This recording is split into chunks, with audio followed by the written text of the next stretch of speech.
টাকা তো কালীঘাটের কাকুর কাছে গিয়ে বসে থাকেনি, তার উপরে আরো কার কাছে গেছে, তার মাথাটা তো পাওয়া উচিত আমাদের। আদি মাথাটা কে?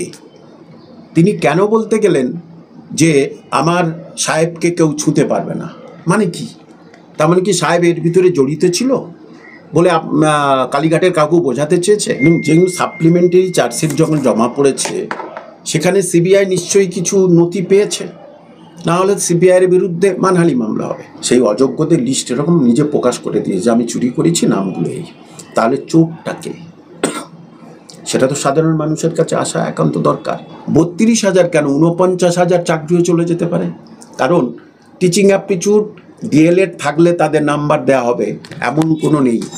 এসএলএসটিতে যেভাবে ঘটেছে, উনি পুরো দুর্নীতির পক্ষে ছিলেন কিন্তু কিছু করতে পারলেন না, এখানেও উনিও দুর্নীতির পক্ষে থাকবেন। 2016-তে যে নিয়োগ প্রক্রিয়া করলেন, তখন কি এনসিটির 2014 অ্যাকচুয়ালির, তখন কি এনসিটির ছাড়পত্র ছিল নন ট্রেন্ডরা বসবে? নিশ্চয়ই ছাড়পত্র ছিল না। তাহলে সেই ছাড়পত্রটা দেখা। এমন অনেক আছে যারা যারা পরীক্ষা দেয়নি, তারা সেখানে অ্যাপয়েন্টেড হয়েছে। যে জায়গাটা জল পড়ে সে জায়গায় ছাতা ধরে, এটা মুখ্যমন্ত্রীর বিরাট একটা খেলা আর কি। মানে আধুনিক জগতে যদি কোনো কবাডি প্লেয়ার থাকতো, তাহলে মুখ্যমন্ত্রী মনে হয় কবাডি প্লেয়ারেই ভালো হতেন। ওনা প্রাইমারি ক্ষেত্রে শেষ খেলা ওই চাকরি চলে যাবে, আর খেলা কিছু নেই। ওখানেও তো প্রচুর খেলেছেন সামনের দিকে, কিন্তু গোল দিয়ে দিল বিকাশ দা, শামীম আর বিকাশ গোল দিয়ে দিল। হ্যাঁ, উনি শুধু সারাক্ষণ শুধু খেলে ঘাম ঝরিয়ে গেছে। হ্যাঁ, এই বিরাট ছুটছে, মমতা ব্যানার্জি খেলোয়াড় বিরাট ছুটছে, সারা মাঠ জুড়ে খেলছে। কি করে বিকাশ আর শামীম গোল দিয়ে দিল না, কোনো মানুষই বুঝতে পারলো না যে কেউ সুন্দর গোল দিয়ে দিয়েছে। এখানেও তাই, এই দুজনে গোল দেবে। আবার আরেকজন আছে বন্ধু তরুণ জ্যোতি। 2016 সালের রুল ফ্রেমিং থেকে শুরু হয়েছে সেই প্রাথমিকের চাকরি নিয়োগ দুর্নীতি, আজও চলছে। এবং যে বিশিষ্ট আইনজীবী একেবারে বিকাশ রঞ্জন ভট্টাচার্য, তিনি অভিযোগ করেছে যে সিবিআই যে থার্ড সাপ্লিমেন্টারি চার্জশিট রয়েছে, সেখানে অভিষেক বন্দ্যোপাধ্যায়ের 15 কোটি টাকার লেনদেন, অর্থাৎ আমার বসকে কেউ ছুঁতে পারবেন না, আমার বসকে কেউ ছুঁতে পারবে না, বসের নাম কিন্তু এই নিয়ে 2 থেকে 3 বার রইল। কি বলবেন বিষয়টি নিয়ে? দেখুন, একদম যেগুলো সাপ্লিমেন্টারি চার্জশিট যখন জমা পড়েছে, সেখানে সিবিআই নিশ্চয়ই কিছু নথি পেয়েছে, না হলে সিবিআইয়ের বিরুদ্ধে মানহানি মামলা হবে। এখন কালীঘাটের কাকু পরিষ্কার করে বলেছে আমার বসকে ছুঁতে পারবে না, এটার অর্থটা কি? এবং কালীঘাটের কাকুর বুক পর্যন্ত গিয়ে রইল। তারপরে সিবিআই নানা রকমের টালমাটাল করছে। আদি মাথাটা কে? তিনি কেন বলতে গেলেন যে আমার সাহেবকে কেউ ছুঁতে পারবে না? মানে কি? তার মানে কি সাহেব এর ভিতরে জড়িত ছিল বলে কালীঘাটের কাকু বোঝাতে চেয়েছে? এবং সাপ্লিমেন্টের চার্জশিটে যখন আছে, দেখুন টাকা তো কালীঘাটের কাকুর কাছে গিয়ে বসে থাকেনি, তার উপরে আরও কার কাছে গেছে, তার মাথাটা তো পাওয়া উচিত আমাদের। মানুষের স্বার্থে যে চাকরি চুরি হয়েছে কোর্টে প্রমাণিত, সেটা রাজ্য সরকার সেই অযোগ্যদের লিস্ট এরকম নিজে প্রকাশ করে দিয়েছে, আমি চুরি করেছি নামগুলো এই। তাহলে চোরটাকে, সেটা তো সাধারণ মানুষের কাছে আসা একান্ত দরকার। চোরটাকে, এবং সিবিআইয়ের উচিত সেই চোরটাকে প্রমাণ সহ কোর্টে হিয়ারিংয়ের সময় ভালো করে সওয়াল জবাবটা দেওয়া। বলছি, প্রাথমিকের ক্ষেত্রে, প্রাথমিক নিয়োগের ক্ষেত্রে যে 5 ফ্যাক্টরসের কথা বলছেন, সেই 5 ফ্যাক্টরসগুলো কী কী?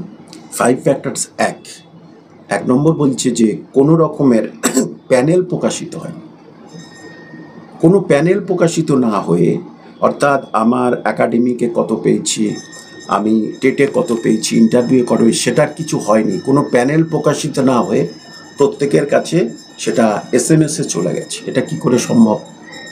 তাহলে প্যানেল প্রকাশ করেননি কেন? 2, অদ্ভুতভাবে ওএমআর শিট যে বসু অ্যান্ড রায় কোম্পানি, এটাও তো কালীঘাট হ্যাঁ নাইসার মতো, এই যে তারা যে ওএমআর শিট পরীক্ষা নিরীক্ষার জন্য এদের করা হয়েছিল, কিন্তু তারাই পরে অ্যাপয়েন্টমেন্ট পুরো সিস্টেমটাই করেছে, মানে চাকরি দিচ্ছে তারাও। বলছে চিঠিটা দেখাতে হবে, ওরা যে অ্যাপয়েন্টিং অথরিটি এবং ওরা যে ওই যে টেন্ডার পেয়েছে সেই চিঠিটা দেখাবে, সেই চিঠিটা দেখাতে হবে। তারপরে আসলো যে কোনো কোনো ক্ষেত্রে আপনারা কোনো কোনো জেলায় আপনারা অযোগ্যদের নিয়োগ করেছেন, যোগ্যদের আলাদা করেছেন, কেন? সেই নামগুলো কোথায়? আরেকটা নাম দারুণ জিনিস বলেছে এই মানে আমাদের ডিভিশন বেঞ্চের বিচারপতি, খুব সুন্দর, যে কেন সিঙ্গেল বেঞ্চের রায়টাকে আমরা বহাল রাখবো না। আমার কথা নয়, বিচারপতির কথা আমি স্বয়ং শুনেছি।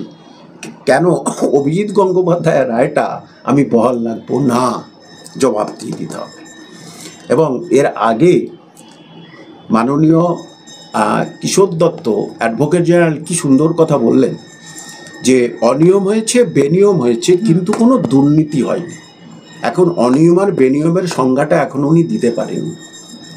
আচ্ছা, এবারে লাস্টে হলো যে আপনি যে অ্যাপয়েন্টমেন্ট দিয়েছেন সেই অ্যাপয়েন্টমেন্টের মধ্যে এসসিরা জেনারেলে গেছে, জেনারেলরা এসসিতে গেছে। অনেক এসসি এবং এসটি পরীক্ষা দিয়েছে, পাশও করেছে, কিন্তু সমস্ত চাকরির রেশিও শতাংশটাই জেনারেলের ক্ষেত্রে। এসসি এসসিরা বঞ্চিত। মুখ্যমন্ত্রী আবার বীরবাহা হাসদাকে সামনে দাঁড় করিয়ে দেয় বিভিন্ন প্রসঙ্গে।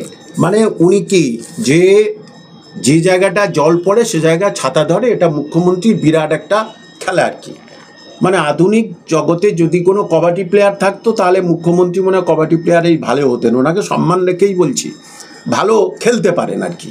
তাহলে মাঠে নামলে উনি তো সব পারেন, হয়তো বলবেন আমি কিন্তু ফুটবল খেলেছিলাম, আমিও ক্রিকেটে বলার ছিলাম।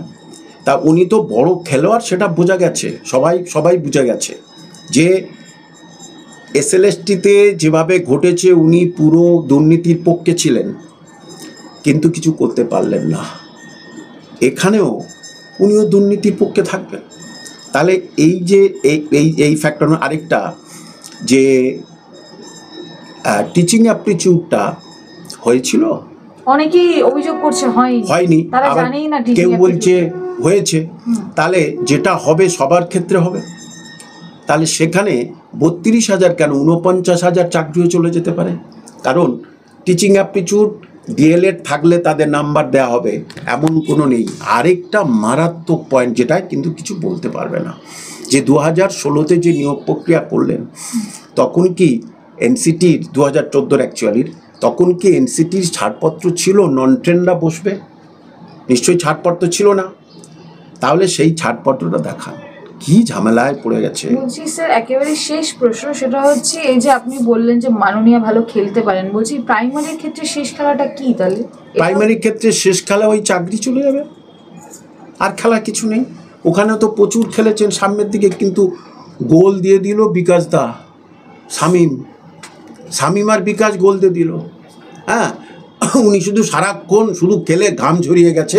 হ্যাঁ, এই বিরাট ছুটছে, মমতা ব্যানার্জি খেলে উঠেছে, বিরাট ছুটছে, সারা মাঠ জুড়ে খেলছে।